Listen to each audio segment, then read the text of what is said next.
Welcome back. WrestleMania 41 is this weekend. I wanted to go ahead and lock in my personal predictions. I've got a couple of fantasy booking videos that we've put out there, so make sure you check those out as well if you're into that sort of thing. But I wanted to go ahead and cement down what I thought WrestleMania 41 was going to look like from a pure results perspective. So, first up, we've got Dirty Dom versus Penta versus Braun versus Balor. I see this as Penta coming away with the belt. Judgment Day is going to split up from this.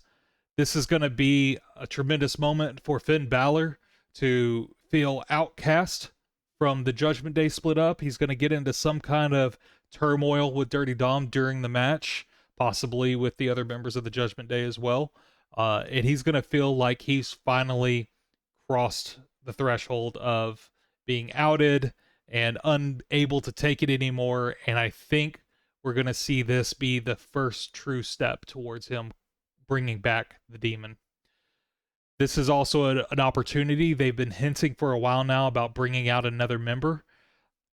I have a sneaking suspicion maybe that's Aleister Black, but I don't know that. I don't really know what they'd go with it, where they'd go with that, but I see a lot of value in Dirty Dom being positioned as, you know what, I may not be the world heavyweight guy, but I'm effectively the leader of the Judgment Day, or at least the face of the Judgment Day. We'll give him that nod, even though we know Liv is actually in charge. But I think this could be a huge storytelling moment. This is also a fantastic excuse to let Braun drop the belt without actually having to lose and give him a platform to move up into that heavyweight picture. If you saw my other fantasy bookings, I've already made a call that I think Jey Uso is going to win at WrestleMania. That's probably not that shocking of a turn, but I think moving Braun to face him at one of the lower level PLEs is a great excuse to be able to expose him to that heavyweight title.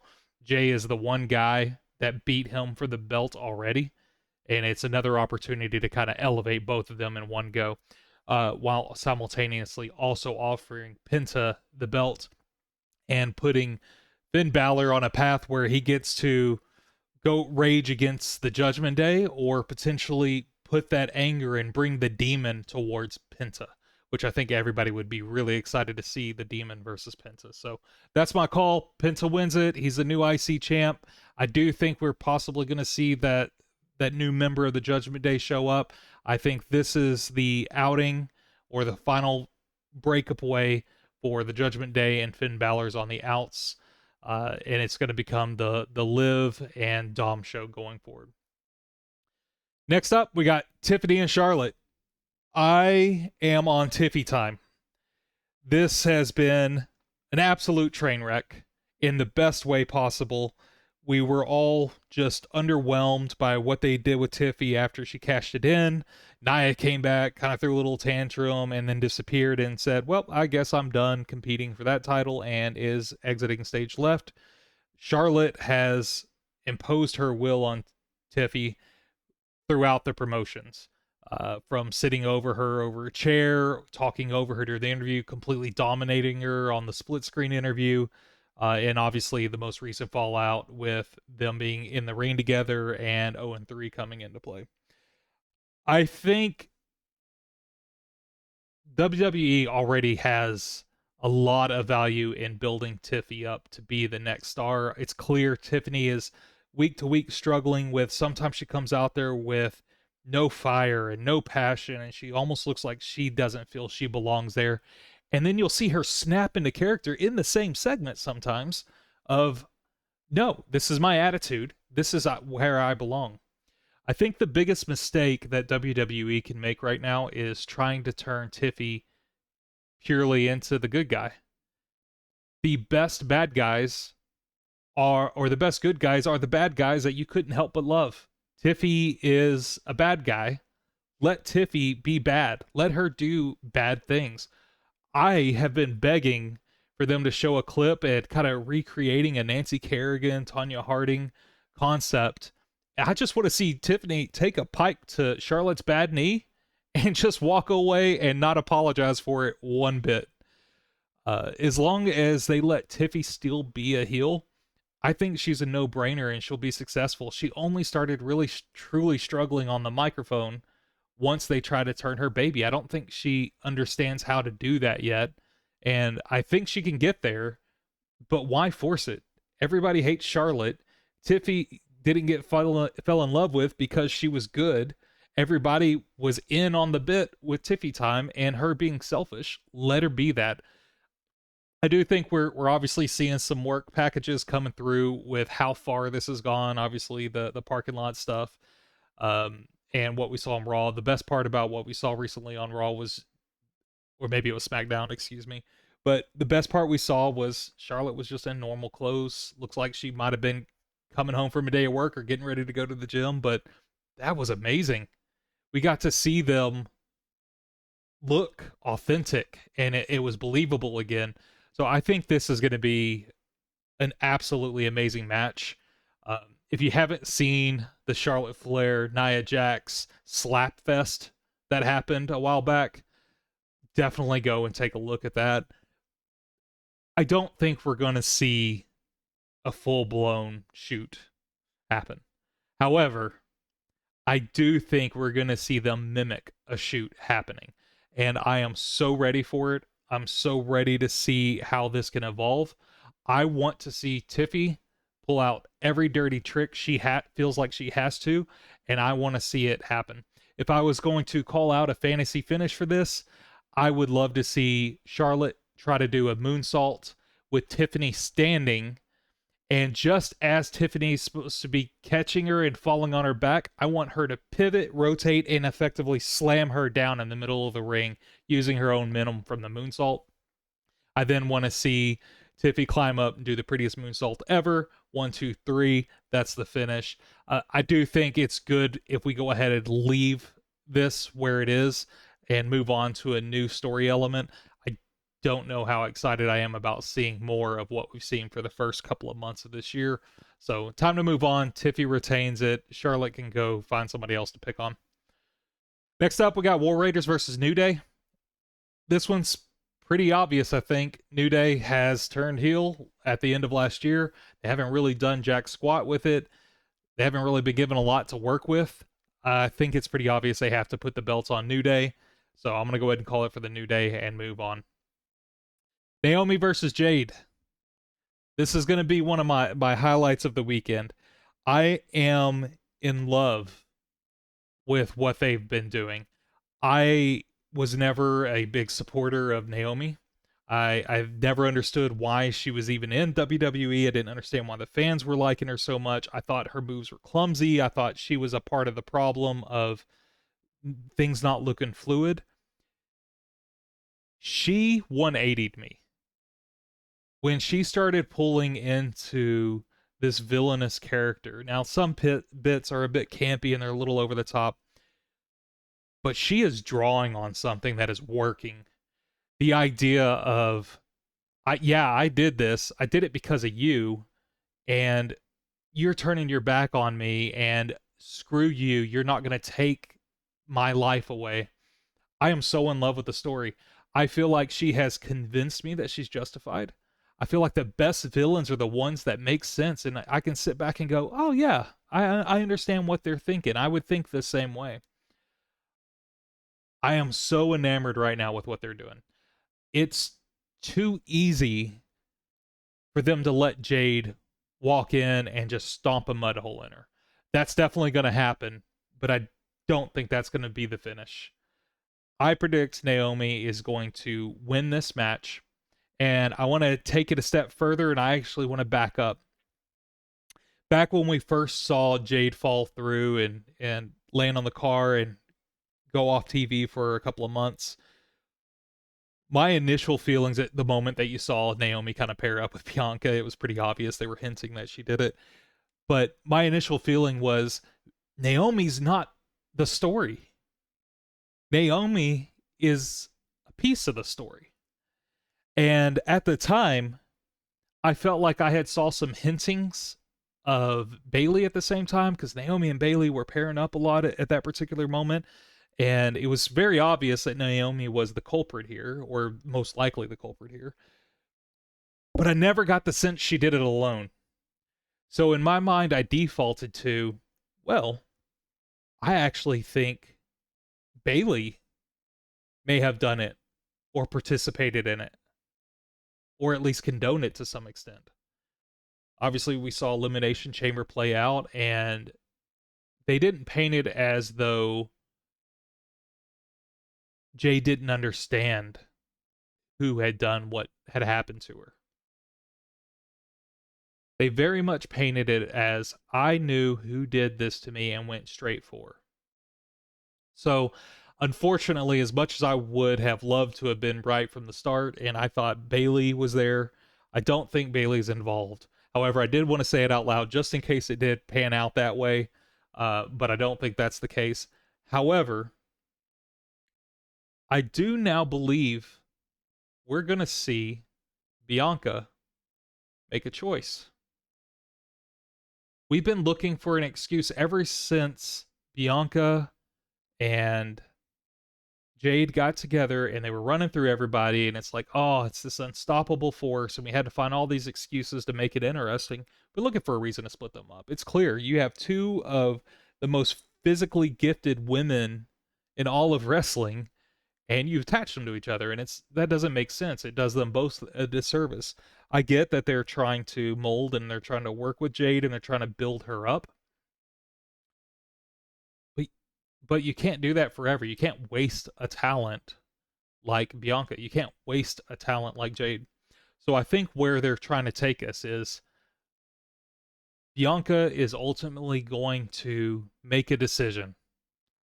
And I think that decision is she's going to align with Naomi, or at least sympathize with Naomi just enough that it's clear it sets the table for Jade versus Bianca. I think Jade versus Bianca is WrestleMania 42. So it's going to be a long road to get there, but who wouldn't want to see that? That's almost the same as me wanting to see Bianca versus Rhea one-on-one. There's so much potential here, and as much as I wasn't a Naomi supporter, I am thoroughly enjoying and supporting what Naomi's doing right now. I think it makes sense. I love the things she's latching onto, pulling in, and justifying her actions. I want more. I want Naomi to win, and I want this to drag on at least until SummerSlam. Next up, we have Rey Mysterio versus El Americano Grande Latte Mochanoka, Chad Gable. I am so in on the Americano Grande Americano, whatever you want to call them, storyline. I think it is absolutely hilarious. I am going to assume the luchadors were in on the planning of the mask coming off, because I am definitely not a fan of that happening because a writer wanted it to happen. I hope they felt like it helped their story and their statures. But assuming that they're in on the bit, I am in love with this story. Chad Gable has been somebody that I've always felt like was capable of so much more than what he's currently offering. And I feel like they gave it to him. The only thing I want more than this right now is I still want closure to my Gable and Otis and Alpha Academy storyline, which I don't think they're done with. They've hinted at it plenty enough. They've put them in the same room together multiple times. I feel like they might even be setting that up to be either a Bad Blood or a WrestleMania 42 showdown. But right now, they've got me on this journey. I think Chad's absolutely crushing it. And I even hate to admit this, but I absolutely despise both of the creeds. I thought they were vanilla. Brutus is just kind of boring, oafish. I'm just wasn't doing any of it. But they've put a couple of matches together recently that, as much as I don't like them and what they're doing, they're blowing me away. Their physical gifts are outshining. They're dropping some of the oafish stuff a little bit, and their athleticism is able to carry them. Most people can't get their athleticism to get them over to that point, but they're managing to do it, which is a true credit to how far they're really taking it. And if you can correct some of the personality issues with the Creed brothers, I could actually see this being viable. Ivy Niles is one of my absolute favorites in WWE, period. I'm desperate to see more of her, and I want to see this faction do something after this. So My prediction, Chad Gable is going to win the match. Obviously, there's probably going to be some element of cheating. Maybe he even successfully rips off Rey Mysterio's mask. I see Chad Gable winning this match. I see them telling some more stories with the luchadors, who are very much underutilized and have been for years at this point. But this has given them life. It's given them purpose. So they put a comedic element to it, which is really making us care more about it. And you're starting to see more of that. I think Ray Phoenix, having the recent match with dropping his name, but the guy from Del Tasma, but seeing the level that they were able to rise to when they were paired with a partner that was capable of letting them show off their stuff. I think the biggest mistake that we're doing right now is we're pairing luchadors with non-luchadors, and we're not giving the luchador versus luchador enough of a challenge. And this is a weird way to bring it up. We're basically, I mean, part of the gimmick is we're putting the white guy and stealing their heritage, but in a weird way, it's working. It's giving them that platform to excel and really go off. And I hope this gives enough of revitalization to the luchadors in LWO to be able to have a story to tell and to show off what they're capable of doing. I think they're very gifted people that don't have a platform right now. So I hope in the end this elevates LWO more than it does Chad Gable, but I think Chad Gable's crushing it. I think he's been crushing it for a long while. I do see this eventually going to a mask versus mask match, but the number one thing that I want to come out of this, and I don't know how they would do it, I don't know how they could do it with a sleight of hand, but I desperately want to see El Americano Grande, Grande Americano Mocha Latte. I want to see him pin Rey Mysterio in the middle of the ring, probably from cheating. And then I want to see Chad Gable walk out the entrance.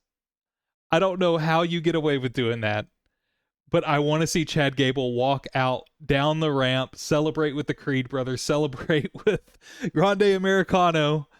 I want to see that. So obviously, if you're going to pull something like that out, you're absolutely going to have to do some shenanigans with off camera, underneath the ring, do something in the crowd, backstage, something. You're going to have to body swap them. Because I don't think you can convince us that there's a doppelganger for long enough to actually do the match. And plus, what a disservice to Chad that would be that he doesn't even get to compete in WrestleMania 41, even though it's his match. But I would love to see that switcheroo. We saw them carting someone off with security at one point. They've never hinted at it again. They've never gone back to it.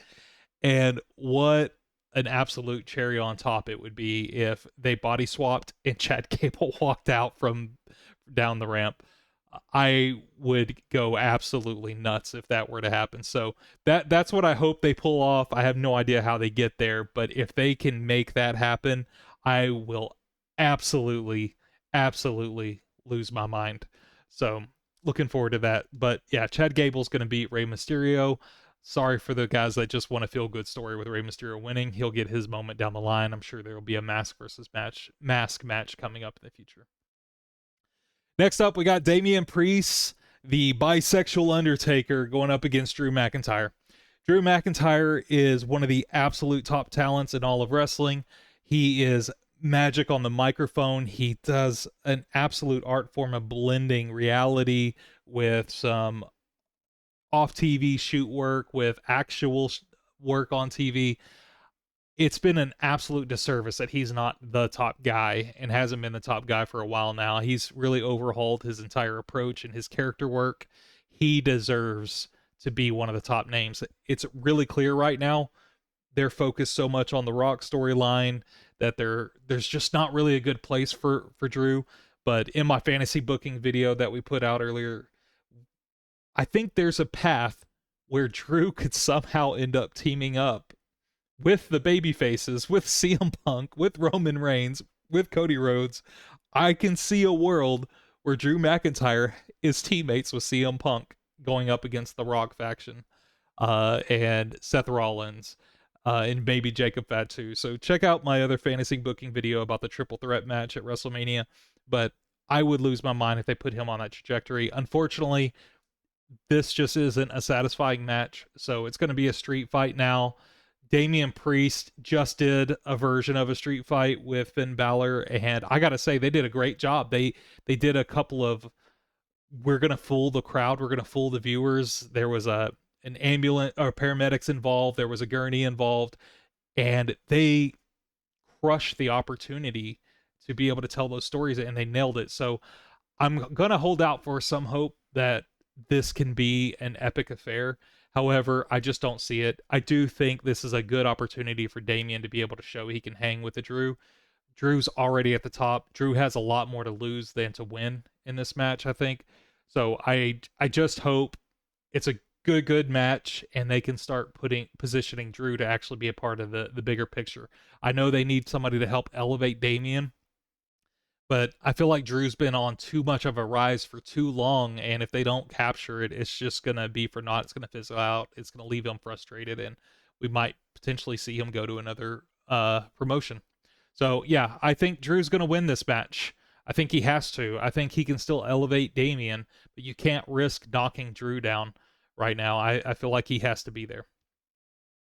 Next up, we got Io versus Rhea Ripley versus Bianca. I do think there's going to be some potential play here or possibility for play here with Bianca and the Jade and the Naomi storyline possibly getting involved. So I'll be paying very close attention to when and on what nights these matches take place. If there is going to be some crossover in either direction from one match to the other, I definitely think it's important the order that it happens, and I really hope that it's on two separate nights so we can have a chance to sit in it and let the juices marinate a bit. I don't see how you leave this match without Io winning.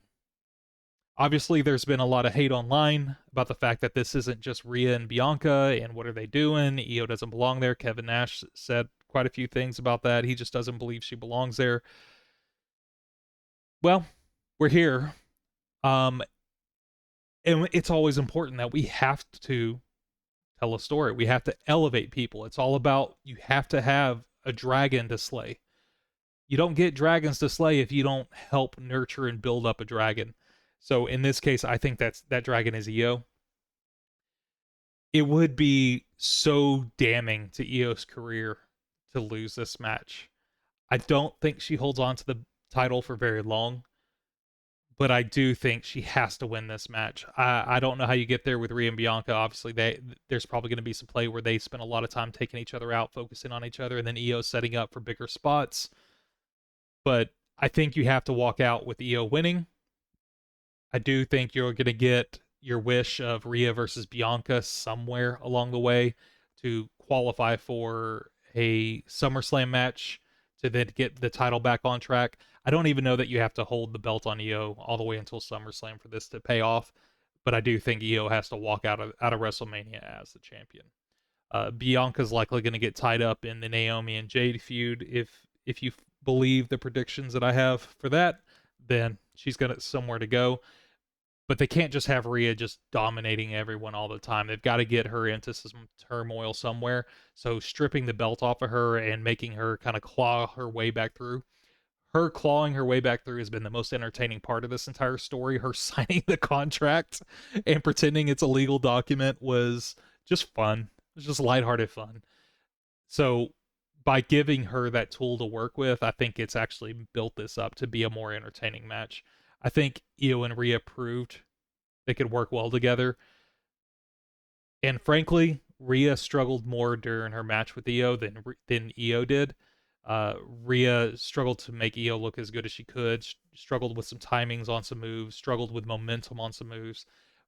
But I think we can correct those. I think Io proved she can be at that level. She just needs a partner that can help her excel and look as good as possible.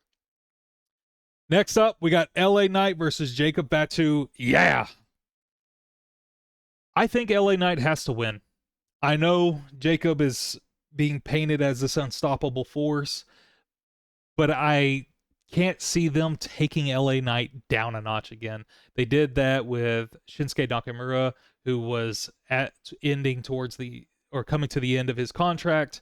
I believe that's more or less come to a close at this point. He's probably back in Japan. But they can't keep knocking LA Knight down. They've got to give him at least a significant defense, I think, to help him in his trajectory. Jacob doesn't need the belt. Jacob needs to target the belt, but he doesn't need the belt. I believe this match is going to be the absolute breaking point finally for Fatu and Solo Sikoa in the Bloodline. I think it's inevitable. They're going to get involved. Something that they do is not necessarily just going to hinder Fatu, but it's going to directly go against Fatu. So maybe they actually attack Fatu by mistake. Or hell, who knows? Maybe Solo takes this as his moment that he's going to say, you know what? I've had enough of you not supporting me and not backing me. Maybe Solo attacks Fatu and takes his opportunity and LA walks away. But I think LA Knight has to win this match. I think it would be exciting for the crowd. So I'm going with LA Knight on this one. Next up, we have Liv Morgan and Raquel versus Bayley and Lyra Valkyria. I don't know what on earth they're doing with Lyra Valkyria. I don't feel like she's done a good job with the Intercontinental title. I feel like her matches are largely copy and paste. We see a lot of pin roll-up reversals. We see a lot of surprise pins, especially in the early part of the match when it makes the absolute least sense to do that. Some of her moves look like I'm watching a 4-year-old play in motions, but they don't have full control of their legs yet, and they're kind of like getting into position and getting ready for something and then doing something. She obviously has some ability. She obviously has some talent. I think she struggled to connect with the main roster audience. People have slowly stopped wooing when she's doing her intro and, you know, doing the wings. I'm really surprised they haven't already taken that belt off of Lyra. I thought it was a good opportunity to have Ivy Niles, who definitely isn't as good of a wrestler as Lyra is, but she's got an it factor to her. I'm surprised they didn't go ahead and let Ivy Niles cheat, take that belt off of her, and let Lyra go do something else, let other people have a run, quickly overcome Ivy with somebody else, move the belt around a little bit, give it some play. It's a lot of the belts are stagnant right now. It would have been a fun little thing to have that belt change hand a couple of times. It would have been also really cool to see Ivy Niles actually accomplish what Master Gable told her to do and go get the title while he was gone, even if it was only holding on to it for a brief moment. I feel like that would have been a cool call out. I'm also desperate to see a resurgence of Ivy Niles and Maxine Dupree. If they can get both of their physical wrestling games up to a higher level, I would love to see them wrestle. I know they had one match already, and I was on the edge of my seat. I was cheering. My wife was all excited about it. I want to see more of this. So I'm talking a lot about Lyra because I feel like she's the entire story here. They've already hinted that Lyra and Bayley are in a fallout. Bayley slapped her hand away when she was trying to shake her hand. Recently, they've kind of hinted at some heelish tendencies with Bayley. Some went the Roxanne Perez story, but they just don't make sense. I don't think people care. And I don't see a lot of value in double titling Lyra with Bayley when they're clearly already on a trajectory where they're going to have them have a fallout. So to me, this match is a setup match for something else. The main setup here is Bayley and Lyra are going to have a fallout. And I got to say, I'm not interested. We've seen them fight multiple times. We saw them fight, I believe, during the original title champion or tournament for it. We've seen them fight multiple times since then. I just don't care. I feel like they're putting Bayley with Lyra not just to try to give her some equity and to build her up and raise her to the next level and make her look good. I feel like they're doing it out of a necessity, which doesn't make sense of why she would then hold the title. There are other people that would be capable of doing better right now, and I feel like you got to give them that shot. And playing hot potato with the title might be a fun way to try and tease people of work hard, go get this. You can obtain this if you can get your persona and get your character up. So yeah, I definitely think this is a wash. If I was going to throw an absolute wild card into this, there is a concept where I could see Liv Morgan specifically being a target for Alexa Bliss and the Wyatt Six. Alexa did make a comment in a video recently that she was going to be in Las Vegas. I know that she canceled an appearance at something, and I know Bo Dallas has an injury they're nursing. But there's a lot of people on that roster that have something to offer the world that are currently benched because Bo is on the mend. You could convince me that Alexa Bliss is going to come after Liv Morgan. And then when you start to get into this scenario of, well, how does Alexa tie into the Wyatt Six? Not that she has to, but they've definitely hinted at it. I believe there's a 6 written on her doll. But she has her old partner in the Wyatt Six. There's no reason why they can't team up and take on Liv Morgan and Raquel. Raquel's not offering a lot from character work, but Liv is MVPing so hard and just absolutely getting over and doing everything she needs to do for the business right now. I don't see a reason why you can't look straight at Liv and say, you know what? You're going to carry you and Raquel, and we're going to put you in a long-standing feud against Alexa Bliss. I could see that being magic both on a 2v2 level. I could see that being magic on a 1v1 level. It gives some purpose to the Wyatt Six again, in bringing Nikki into the fold. I don't have any hints for why this would happen, but this match just makes absolutely no sense. And if a match makes absolutely no sense at WrestleMania, I have a feeling there's a bigger purpose. The tag tournament completely got thrown together at the very end. It makes no sense why Bayley and Lyra are even there. So it makes me feel like there's a bigger purpose. And I can't shake the thought that Bayley versus Lyra is the purpose, or a Bayley heel turn is the purpose. I don't think people care enough. So because it makes so little sense, I think there is a real possibility that Alexa Bliss could make an appearance during this match or at the end of this match and give us something to look forward to. Alexa got the absolute biggest pop of the night at Royal Rumble. They've done jack squat with her since then. Use her. Put her to use. See what she can do. Even if she's not in a place where she can physically wrestle, I know that it's really hard to come back to the ring after being out so long, but even if she's not in a place that she can wrestle, let her use her acting. She's one of the best actors in WWE. Let her find a new path. She's already said that she wants to walk a slightly different path than last time. I don't know what that means. I don't know where that's going to go, but let her figure it out. Let her start doing it. And again, it opens the door to the Wyatt Sixes having a little something to do with Nikki being able to come back in the fold, maybe. Moving on, we've got Logan Paul versus AJ Styles, and I'm going to call it against Karrion Kross.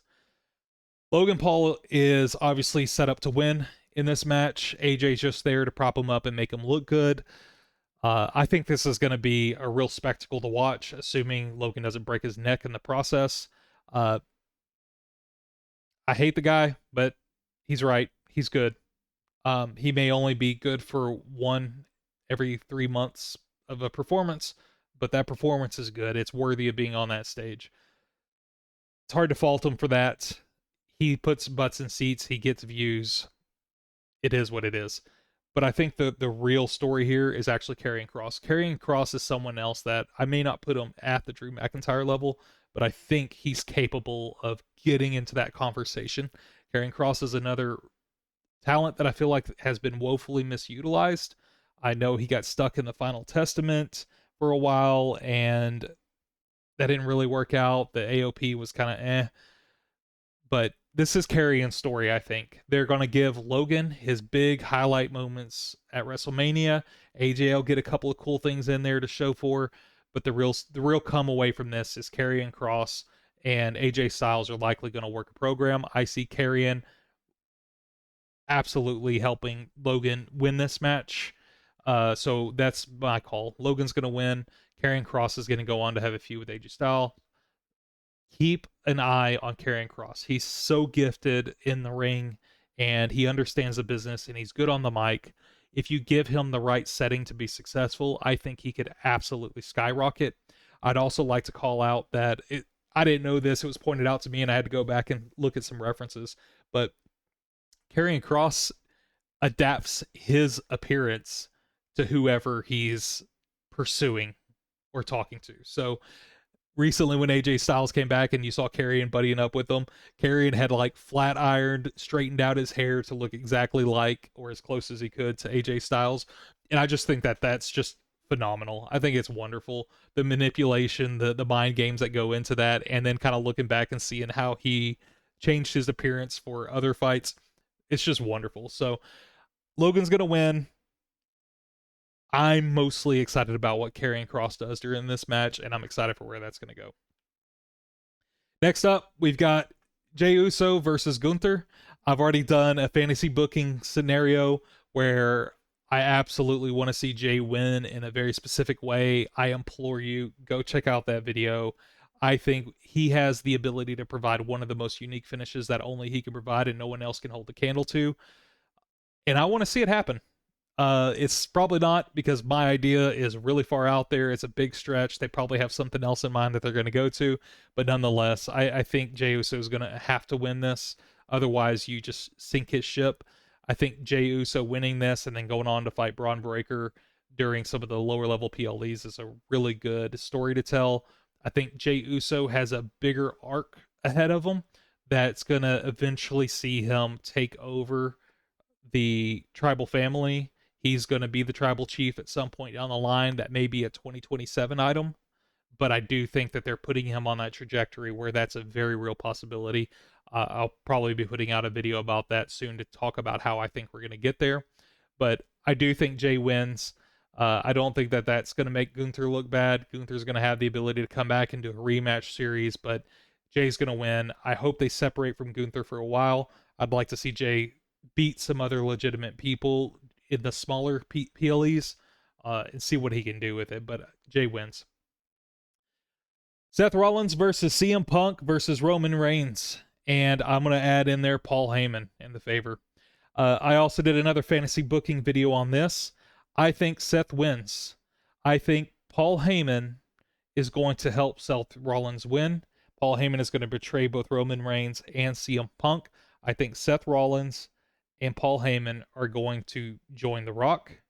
I think the seeds have been planted for a while and we missed them. Paul Heyman threw up a 3 sign a long time ago and we just overlooked it because the context wasn't there, but it was shortly after The Rock did his 3 sign.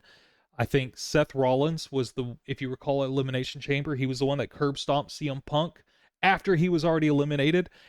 And then Cena put CM Punk directly into the STF. I think that is enough evidence that Seth Rollins and Cena were on the payroll. And once Rollins had been eliminated, it was his job to make sure Cena was going to win the title or win the title opportunity for The Rock.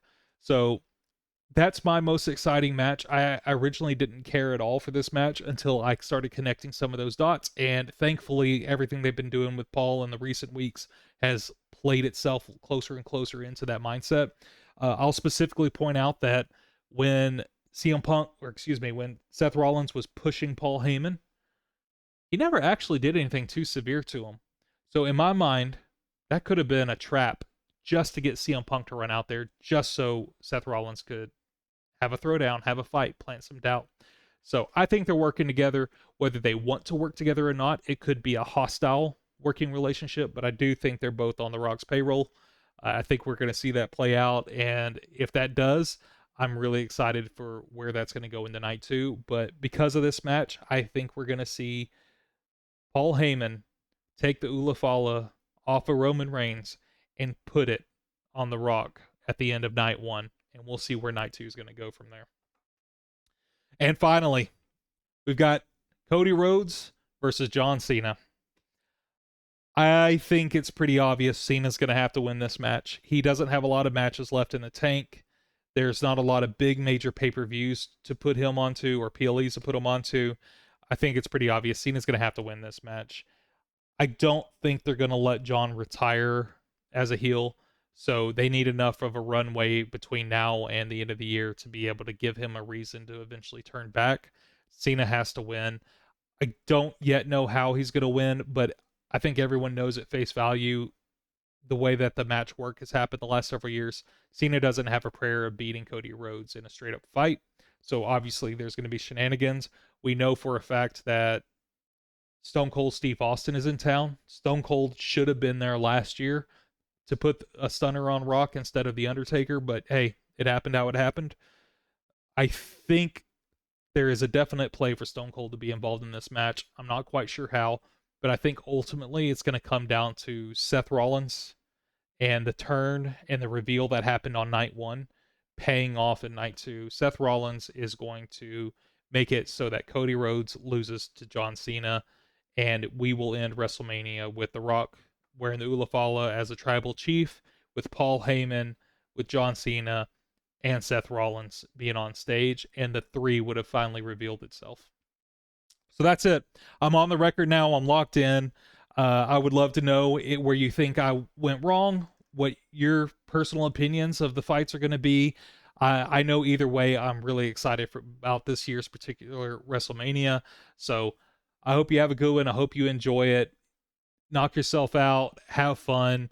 Remember, it's all there to make us have emotions and feel and have fun. If you've got your own fantasy bookings, I would love to see them in the comments. Let me know. Y'all have a good one.